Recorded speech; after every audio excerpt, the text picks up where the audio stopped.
Good morning, and this is the best session of the day because it's right before lunch, and we have a great speaker. So the title of our session is CEQA-stered or CAPped, or and CAPped.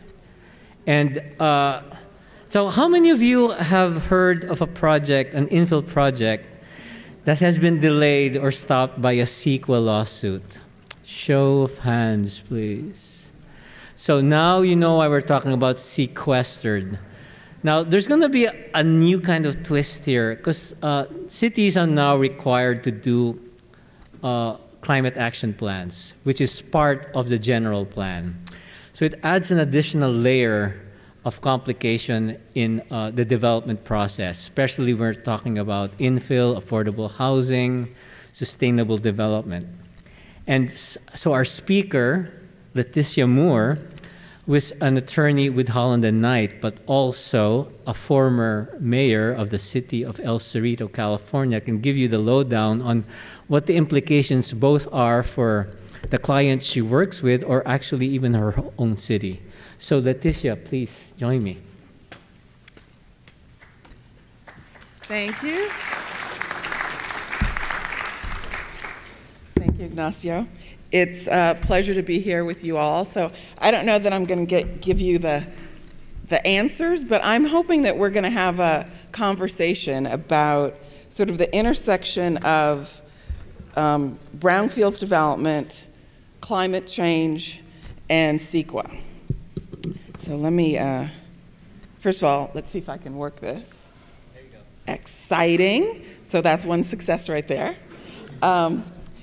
So again, I'm going to give you a presentation, sort of set the context and hopefully set some definitions and understanding, because I think even amongst experienced practitioners, we don't always take the time to sort of step back and think about these sort of larger issues. So in the context of brownfields development, I think everyone, well, I shouldn't say everyone, I accept as a ground truth that land reuse is a good thing. But often it's difficult to implement. We also, in the context of climate change and GHG emissions reduction, again, land reuse, brownfields development, sustainable development, all seem like good things that we should be trying to make happen.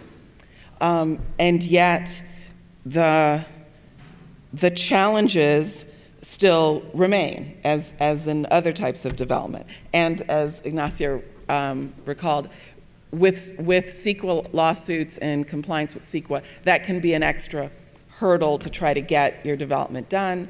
And in the context of climate change and GHG, we see a lot of litigation where that is the issue. That's the thing that claimants are saying you haven't gotten right, and it's taken a huge lift to ever get past that particular obstacle.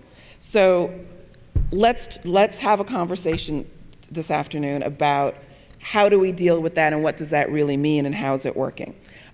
These are the items that I think one needs to sort of fully understand or at least think about to have this conversation. Environmental equity and environmental development. What does that really mean? Sustainable development. There are going to be panels later this afternoon that are going to be deeply talking about sustainable development and equitable development, and I advise you to participate in those as much as you can. I'm just going to give you some context that these are things we think about in doing brownfields development, so it's important when we're having this conversation about CEQA and GHG. We're going to talk a little bit about CEQA and its role in this particular universe, climate change. We're going to talk about the California Air Resources Board, about climate action plans and sort of the pieces of that it's worth thinking about and having this conversation, and of course a bit about GHG emissions and about GHG reduction measures. So again, just for context, in the notion of equitable development, to me, is a concept that comes up routinely, and I think always should come up when we're talking about brownfields development. So I want to both acknowledge that and sort of give you a context for it. This is one way of describing environmental equity and want to make sure I'm on the mic, and equitable development. I think the quick and dirty way is that it is about addressing history, right? Addressing what's happened in the past in a way that takes it into sort of a productive, acceptable way in the future, so we're not addressing past inequalities again 20 years from now, 30 years from now, because we've developed in such a way that it is not responsive to our needs. Another concept of equitable development, or another thing to think about, is equitable development means that you're going to have success in your particular avenue of what you're dealing with. So you're addressing impacts, but you're also hopefully setting up a development in such a way that in taking care of the equity issues, you are setting yourself up for success in a long-term development context. So sustainability and equity, I think, go along together, because if a project, an individual project, is sustainable, it is not going to have the equity issues that we're trying to address. Sustainable development is a term that is used in many different ways. Sustainable communities, sustainable for individual projects. For an individual project, I think of sustainable as it's viable in the long term. And that means both the community issues, the financial issues, and the types of uses that you're putting together in your development is something that will serve the community and serve that particular development in the long term. But sustainable is a very broad concept. And I think it's worth thinking about it and talking about it again. There will be other panels that will go more deeply into it.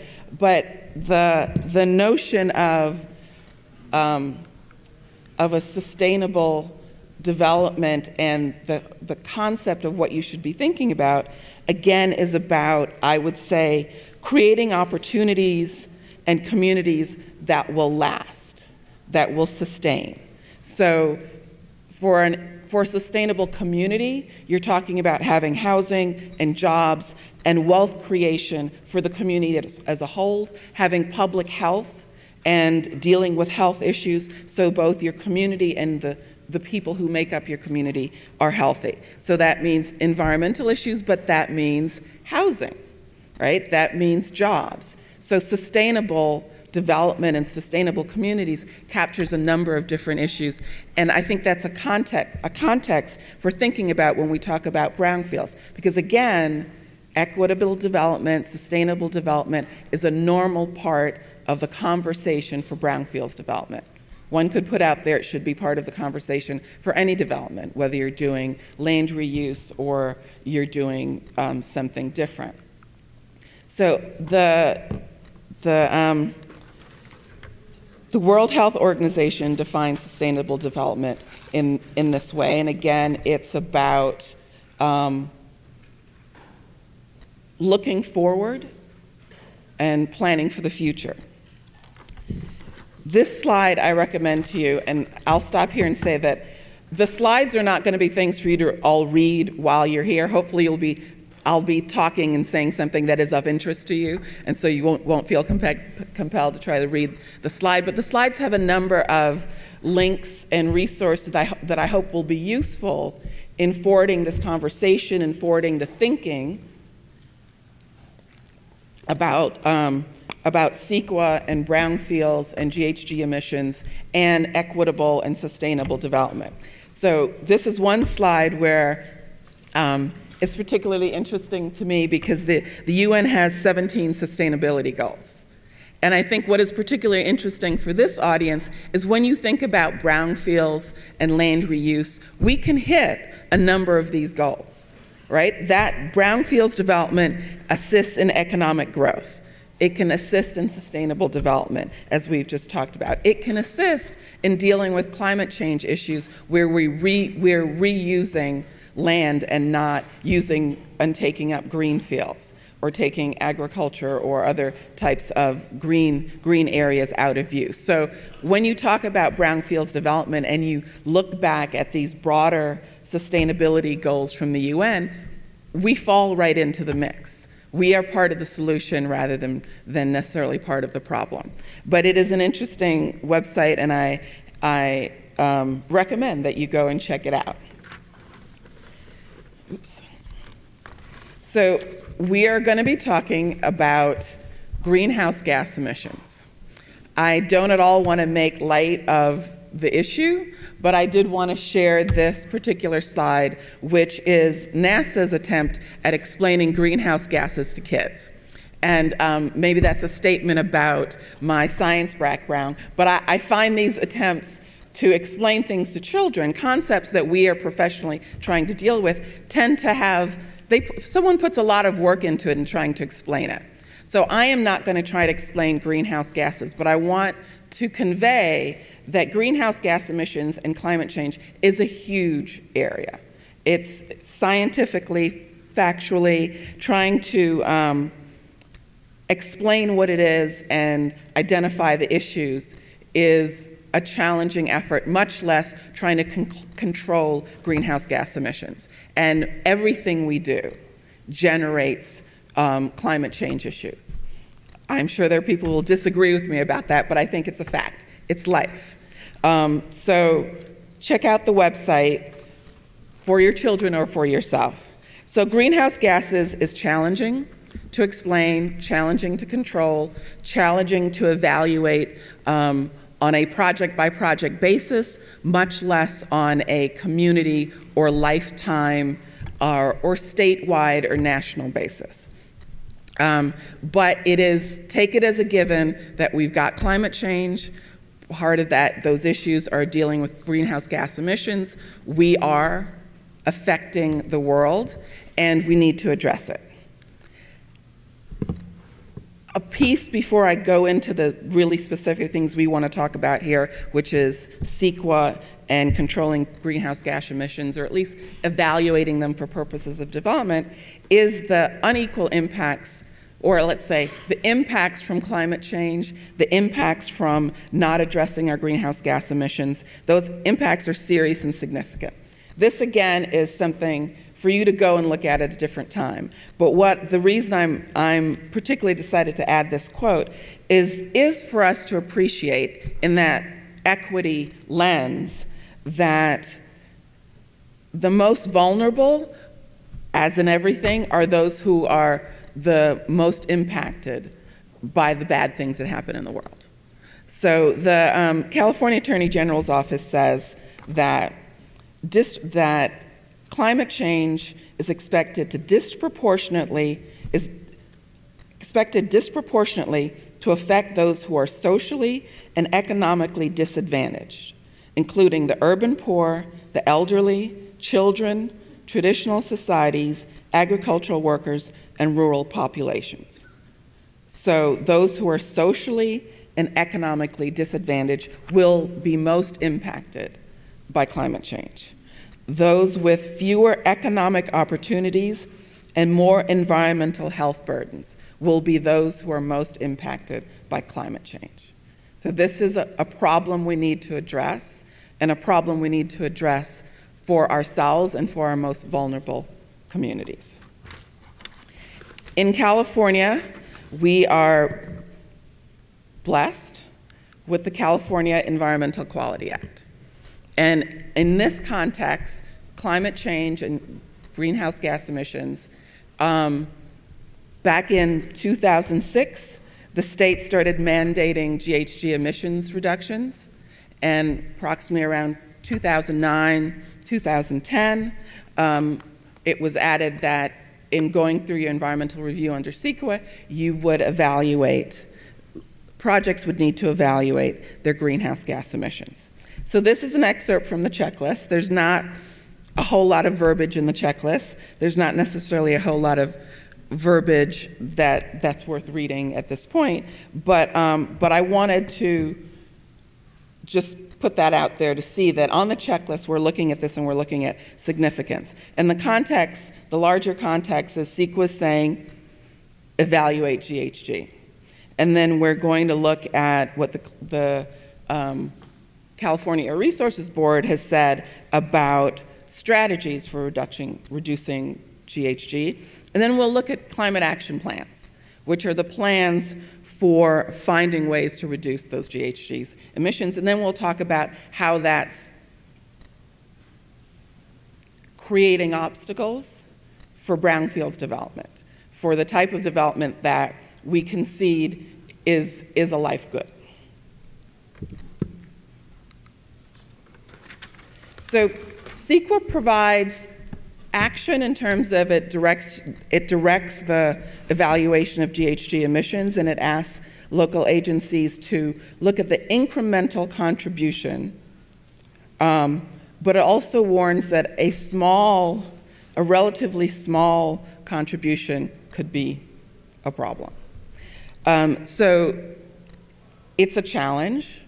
CEQA's also asked the agencies to look at how the individual project will increase or reduce greenhouse gases, and that is a challenge. And so the next few slides are just that there's some direction about what to do and how to do it. There's even, but there's some buts in there. So it says look at it, evaluate it. In many instances, we've been developing plans and programs and regulations that identify what are ways and manners for reducing greenhouse gas emissions. But CEQA has a but. Even if you're meeting everything, it's still possible that your project is contributing to greenhouse gas emissions.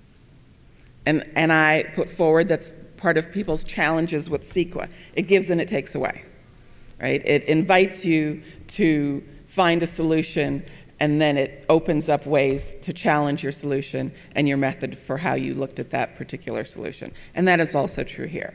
But nevertheless, CEQA also offers streamlining options, right? It's trying to offer tools for this is a difficult topic, it's an important topic, and it's important for you to review it, but as in everything else we've been seeing with CEQA, particularly in the housing arena recently, there are attempts, the legislature is attempting to streamlining, to allow for tiering so that you can find ways through the morass of getting from here to there and doing your development. And in the context of GHG emission control, not mission control, but emission control,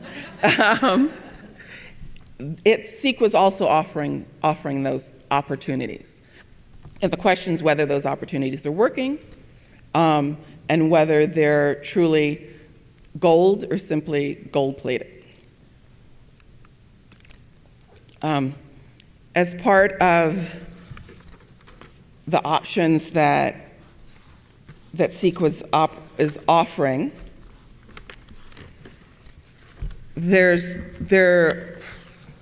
how do I put this?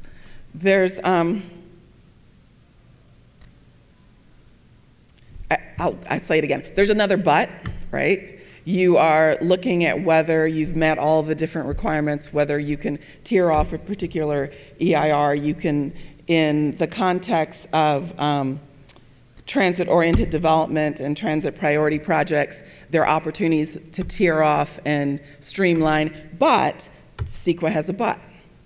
Even in those contexts where you're in those particular areas, there is the possibility, again, that you may result in greenhouse gas emissions that come from some other activity that you've just been told you didn't have to study.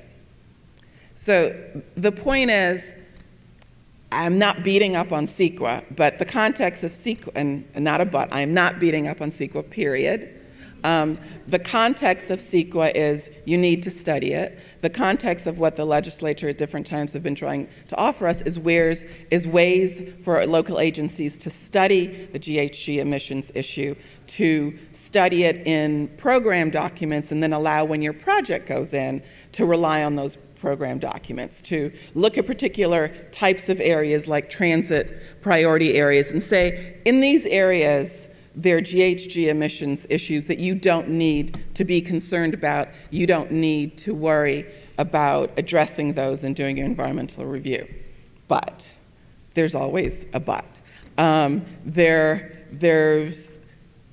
One could say the issue is so large that you need to have these extra pieces in it, that you're not going to be able to simply have a blanket, you don't need to look at this.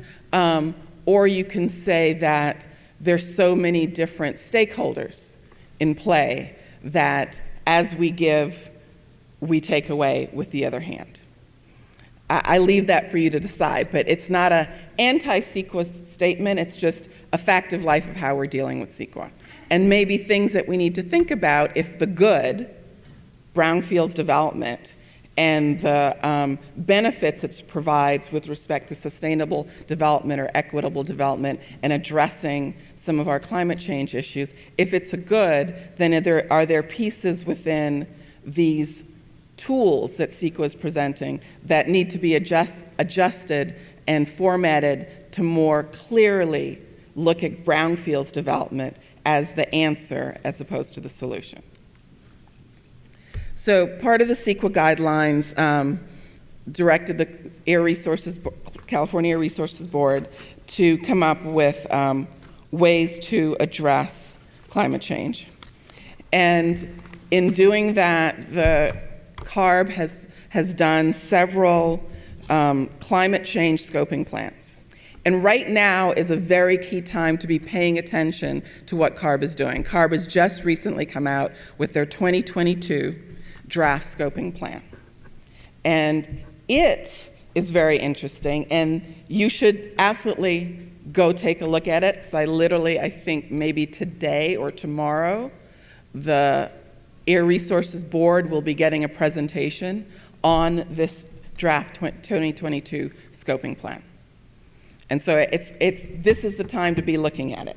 And in this scoping plan, CARB has actually said a number of things that are really important for practitioners who are looking at brownfields development. They have said, quote, that the state has long been clear that urban infill projects would be generally supportive of state GHG reduction and regionally air quality goals. They say lots of other things, too, about how important urban infill development is. And so, not that CARB hasn't said this before, they have said it before, but I would put forward,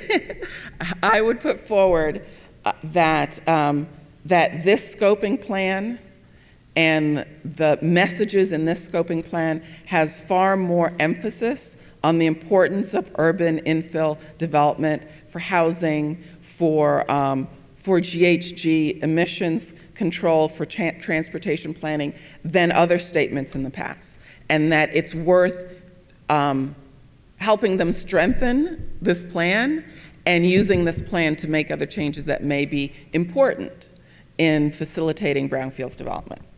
So this particular slide is only here to give you a sense of the types of things that CARB is saying is a priority for GHG reduction strategies. Less parking, more biking, transit and car share, electric buildings, renewable energy, and urban infill development, or just infill development. It is, quote, a priority strategy from our Air Resources Board for addressing GHG emissions.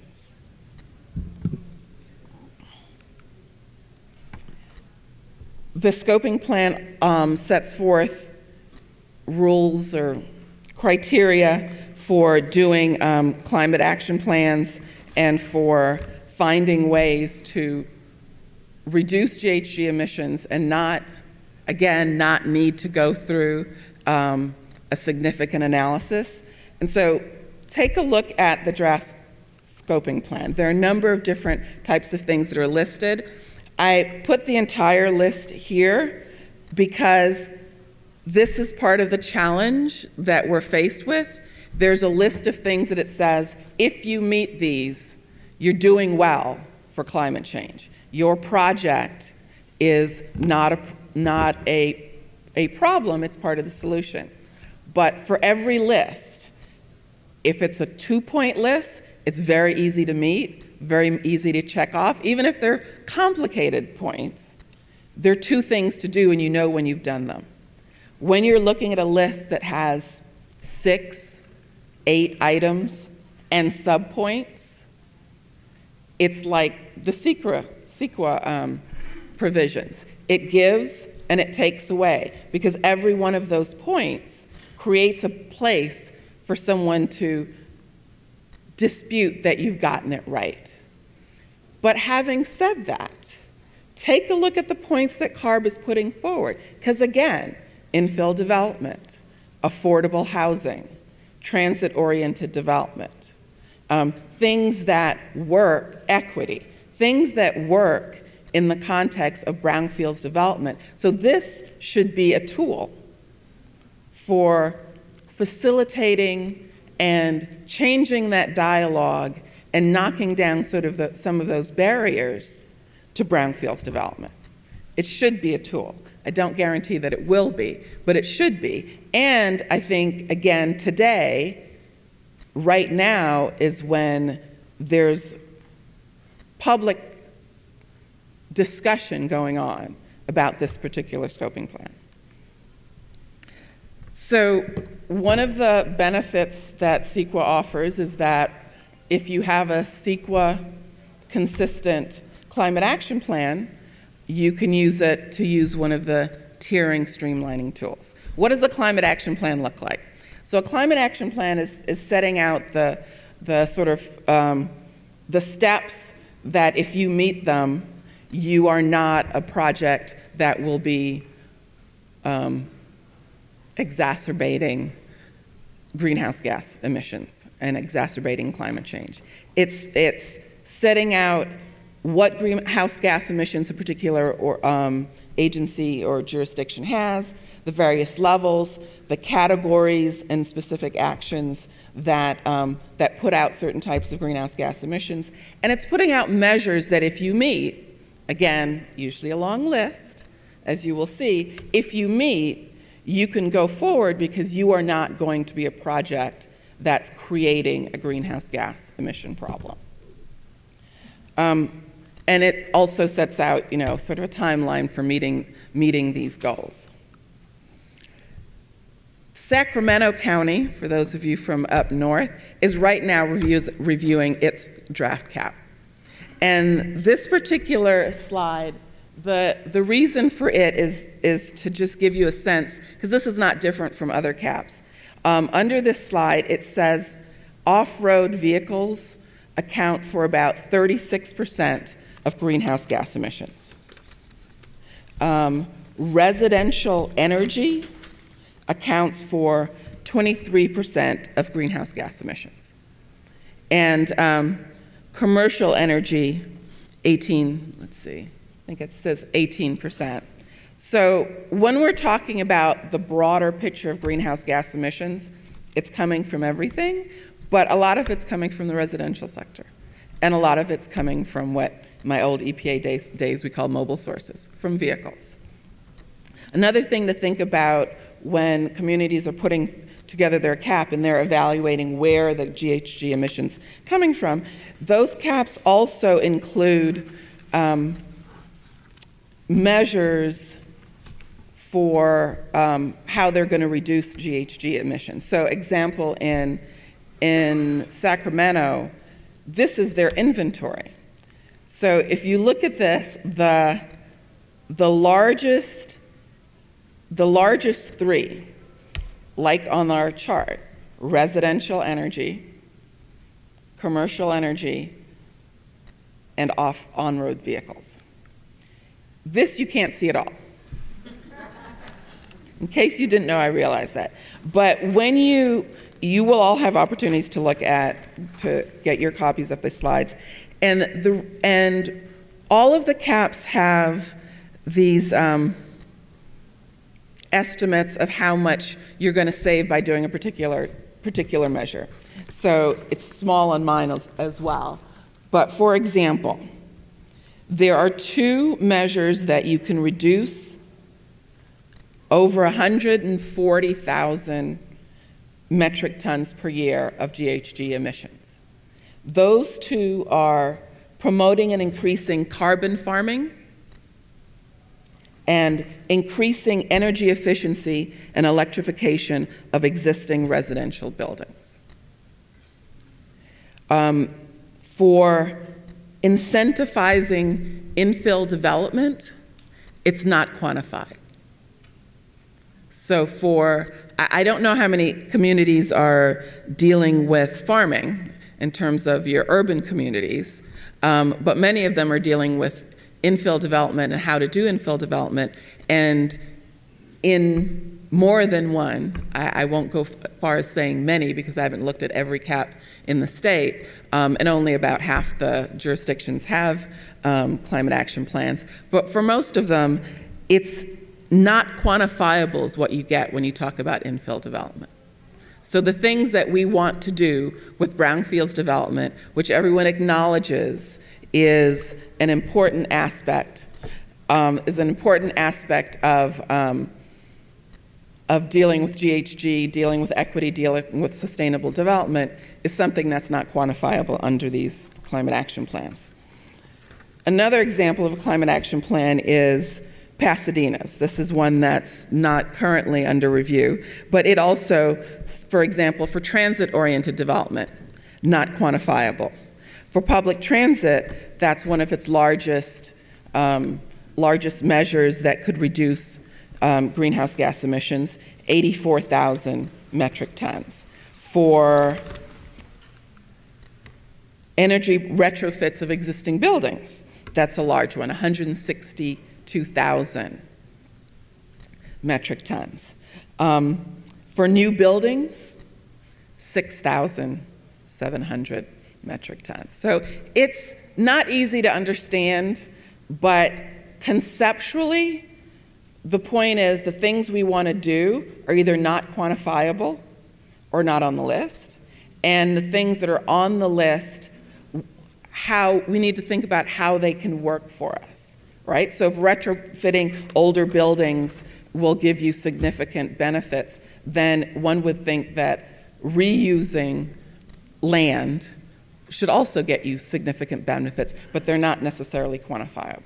So the message is greenhouse gas emissions in terms of brownfields and greenhouse gas and development and CEQA. CEQA has asked us to look at it.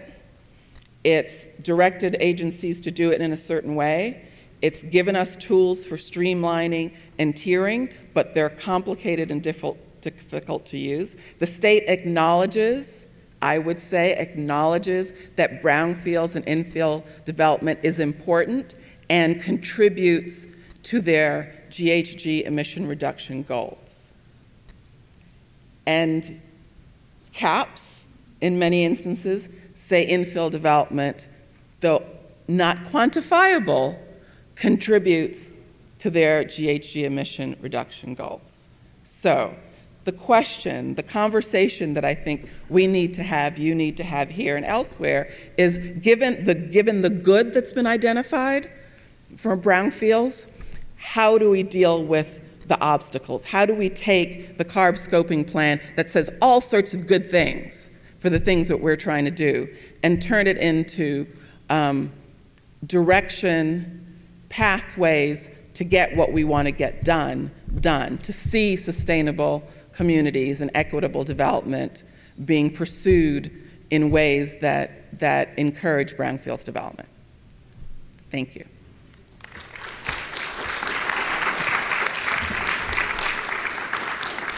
So I don't know how much time we have for questions, but Letitia, first question, I mean, you can sit here or I can stand.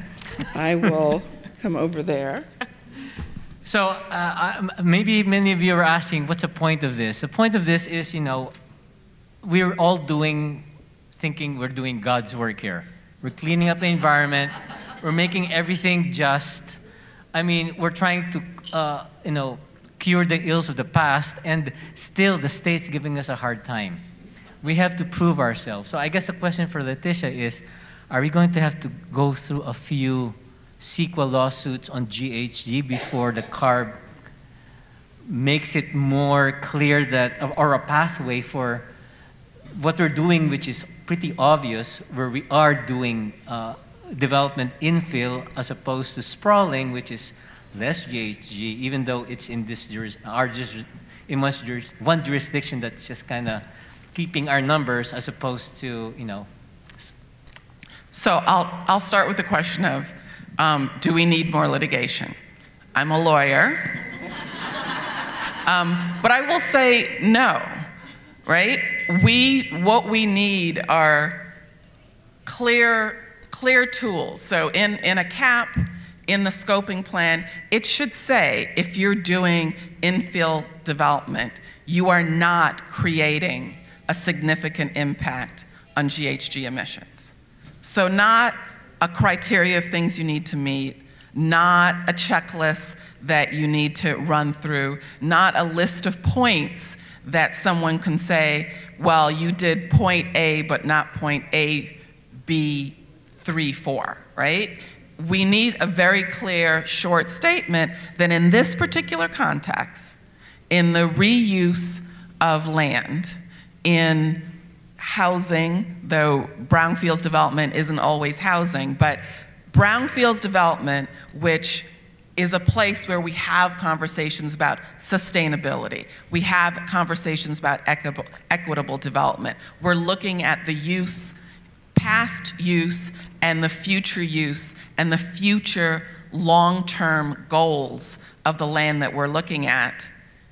We can say that, or the state can say, that this does not need to go through GHG emissions review when you're doing your CEQA review, period. I mean, that's what we don't have. We don't have thou shalt not, period. And I don't know that litigation can give you that, because litigation gives you more criteria to look at, the criteria that a judge found.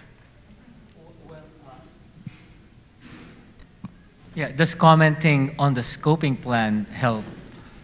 Letting CARB know that, you know, you've got all these metrics on all this other stuff, and we can probably find metrics for, you know, alternative analysis for GHG on brownfields infill.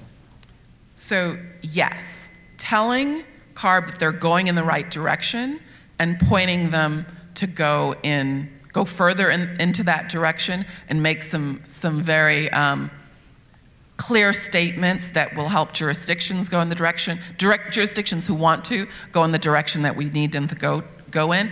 Yes, comment on the scope plan. I am a former EPA attorney, former mayor, former planning commissioner.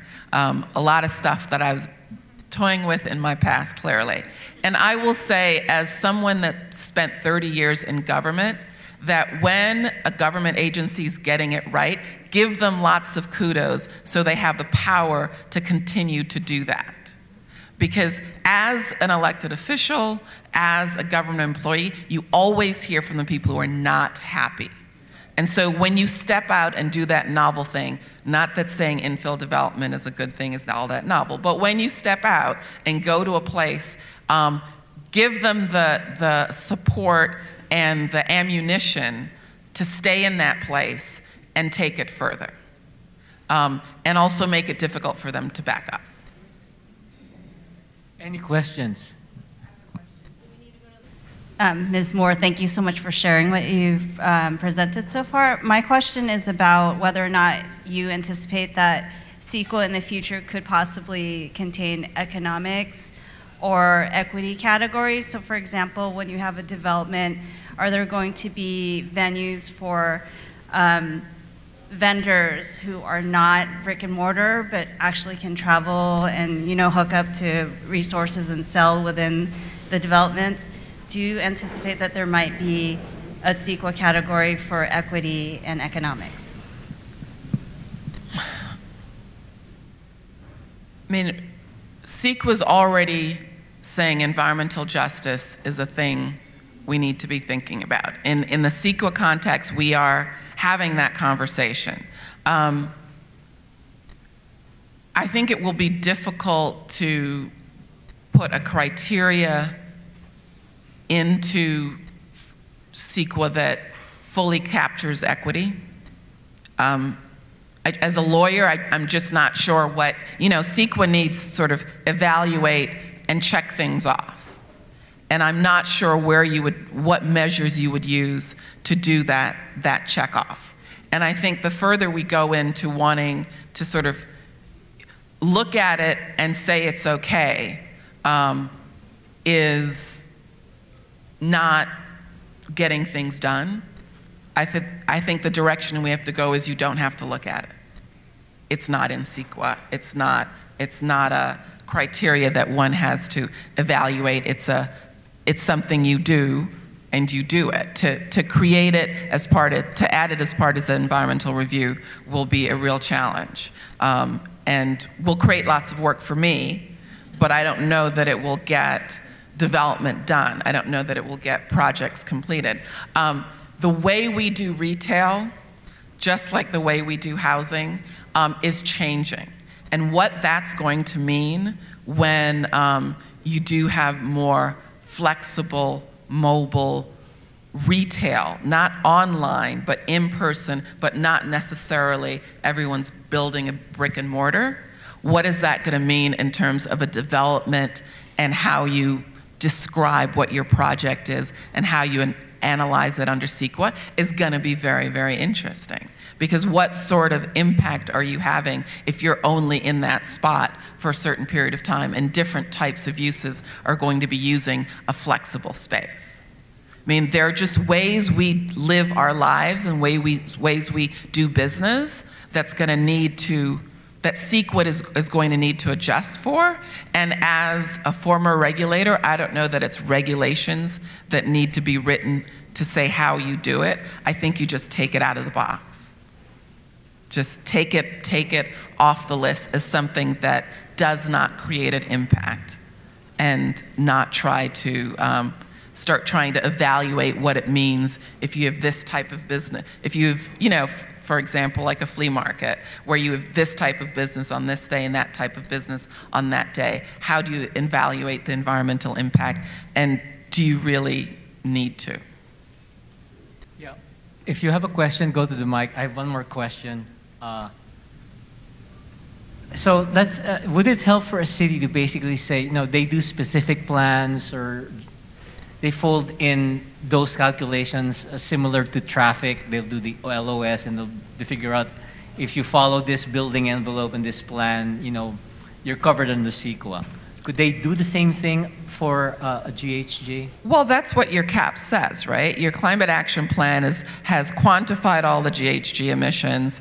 It's looked at different types of activities and what emissions they represent. It's looked at measures to reduce GHG emissions. And theoretically, if you are at a particular activity they've looked at, and you're implementing the measures that they say are going to reduce 70,000 metric tons per year, you should be done. All these masks. Gail Irvin with NCE. I know that this is focused on CEQA, but NEPA is also a tool we have to use with HUD funding, which is often used for affordable housing, infill development, transit-oriented development, and HUD has new guidelines that came out in April for climate change and analyzing climate change and reducing emissions and looking at sustainability. I was wondering if you can address that at all and how you see that moving forward for the people here. Thanks. I'm totally going to be a lawyer here. I cannot address that because I'm not sufficiently experienced in NEPA. Having issued that disclaimer, I will say that because NEPA is not, NEPA is easier to deal with than CEQA. You don't see the level of litigation, NEPA litigation, challenging GHG impact. You don't see the level of NEPA litigation that you see with CEQA. But having said my disclaimer and having issued statements about things that I'm not qualified about, I will also say that GHG emissions and climate change is not going away.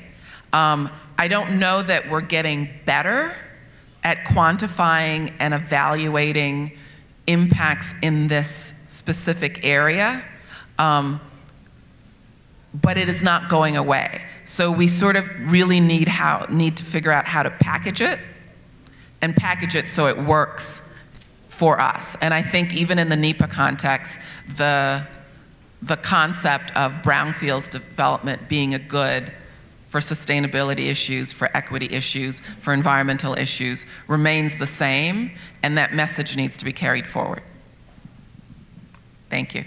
Well, thank you so much, Letitia. We had the best of everything here. Thank you so much.